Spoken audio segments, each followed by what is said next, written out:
Okay, we're going to start a new session here with talking about voices. But first of all, before we get any farther into this, anybody that doesn't need any help or doesn't think they need to be able to ask for help, I want you to just stop watching video and go look at somebody else's videos. That might help you more than I will, because I'm only here to help people that have figured out that they probably need a little bit of help on their life's journey, and we're going to go from there. So today we're talking about voices. Everybody has voices in their head, um, whether you want to admit it or not. But one of the big things, people have different names for it. They call it self-talk. They call it mind talk. They call it all these different things. And really what it is just voices that talk to us. And we tend to listen to the ones that are the loudest or the ones that are regular. And so that doesn't mean that they're always the best voices that we need to listen to. So we have to kind of differentiate the voices that we're hearing. One of the things that Don Miguel Ruiz talks about um, The Four Agreements, which, by the way, I recommend that book for people if they want to look at possibility of changes. The Four Agreements are very interesting. The first one is be impeccable with your word. The second one is don't take anything personally. The third one is don't make assumptions. And the fourth one is always do your best. But in the don't make assumptions part, he talks about voices. And he says sometimes you hear voices in your mind and you may wonder where it comes from. This voice may come from another reality, which there are living beings of similar in the human mind. The Toltecs call it allies. The Europeans and Africans and Indians call it gods. Some people call it guardian angels. Some people call it your spirit guide. Whatever it's called, it's okay, because you get insights from these particular voices that don't seem to be humanly possible. So there may be many times when you have ideas or original or don't know where they originated from in your mind, but you perceive them in your mind. You have the right to believe them or not, all these voices that are in your head. You can take them personally or not. We have a choice whether or not to believe the voices that we hear within our minds, or just have a choice to believe part of it or agree with it, or maybe think it's just a dream or whatever it might be. So that's one idea from one author about voices. Now there is another theory, another idea about the voices, and that comes from Carl Jung, who was at one time he was a buddy of Sigmund Freud back in the 1890s or so. And he came up with the idea that we have these archetypal behavior patterns. These are patterns of energy that are within our minds, and these shadow, so to speak, beings, he says that we have a dozen of them. So we have a dozen of these archetypal behavior patterns.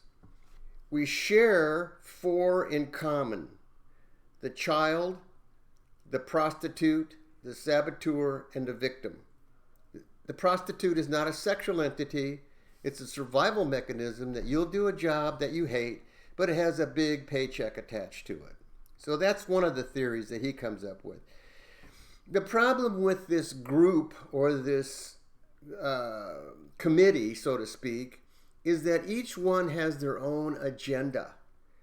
And when I worked at an exclusive weight loss clinic in Beverly Hills, I found that if we found a woman that had over 50 pounds of weight put on, you can almost guarantee that somewhere within her childhood or her early being, she was raped. And what she's doing is trying to give herself bulk for a couple of reasons. One of them is she isn't going to look as good. And the second reason is she'll have more of a presence so she can defend herself. So no matter what we would do to get the weight off, it would come off, but it wouldn't stay off until this core issue of the of why that particular part of her was fighting the whole program. So when we do TAT, one of the beauties of it is one of the steps synchronizes all of these parts together so that they're in alignment with your greater goodness. So voices change from time to time. When I was younger, I had a voice that told me that I wasn't good enough. And part of that was I wasn't being recognized. And the other part of that was that, well, in order to be recognized, let's be the class clown. You'll get recognition then. Even if the recognition was negative, it didn't matter because I got what I wanted.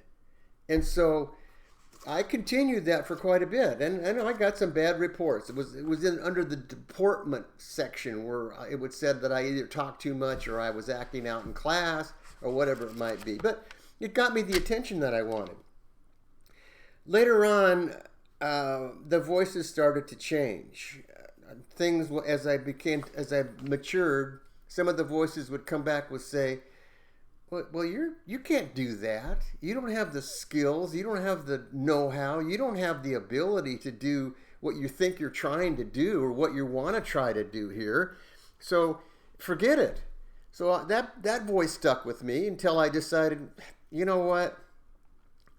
This is not helping me any. This is not letting me accomplish what I want to accomplish. So as an average student in high school and having to follow a brilliant sister who was 2 years older than I was always in the background fighting with this not good enough thing until I got on my own. And when I was on my own, I decided, you know what, that didn't apply anymore because now I'm paying the bills. So I started off going to school, and I got my first degree in 1969, and then I proceeded on through to get a whole lot more things done. But these voices changed. They started to change again. And one of the things that I really attributed that the voices kind of got more in alignment in about, I don't know, early 2000. I had gone through a bout of cancer, and I had thought that maybe I was trying to pay a debt that I had missed. And it wasn't that. It's just the more I thought about it, and the more I analyzed it, the more I realized that it wasn't that. What it was that I was just trying to be a better guide, because everything I've ever done is because I've walked the walk. So the voices now are more esoteric and lofty now. You know, they propose things like, well, what's your vision in life? What is your life ambition? What are your goals that you want to accomplish before you go? What do you want to have on your epitaph? What do you want that to say? And really, I've come around to the idea that I want to help people. I want to do the best that I can and offer help to people. And if they have an inkling that they may need the help, I'm here to help. And I'm looking at now with offering that help for free, the first session free. And the only requirement would be that you would give me a testimonial about how good the process worked for you.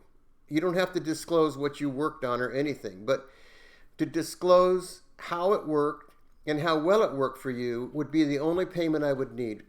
And then after that, we'll discuss anything else. But now I know that had I have known a lot of this stuff when I was younger about these voices, would it have changed my journey? It might have. But I'm thinking that I didn't want to change my journey, because all of what I have learned, all of what I have done is because I've walked the walk. And I needed to go through all of this pain and hurt and drama and everything so that I could associate with other people and understand what they're going through.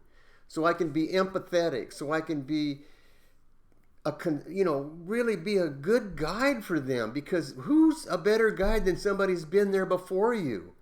You know, I know when I first went on the Alcoholics Anonymous program, I picked a guy that had 6 months more sobriety than I did, because I didn't believe the guys that had 17 years. I thought they were lying.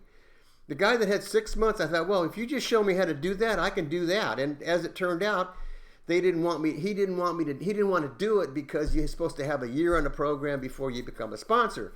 And I said, listen, Eddie, you just show me how to do the 6 months. We'll get the year together. And so he became my sponsor. And I believed him. And it worked. It's worked now for over 42 years. So anyway, if anybody's interested in getting some help, there's a way to contact me on my email, or you can leave a comment and I'll get back to you. So again, for those that don't need help, watch something else. For those that think they might need a little bit of help, thank you for joining me in this session right now.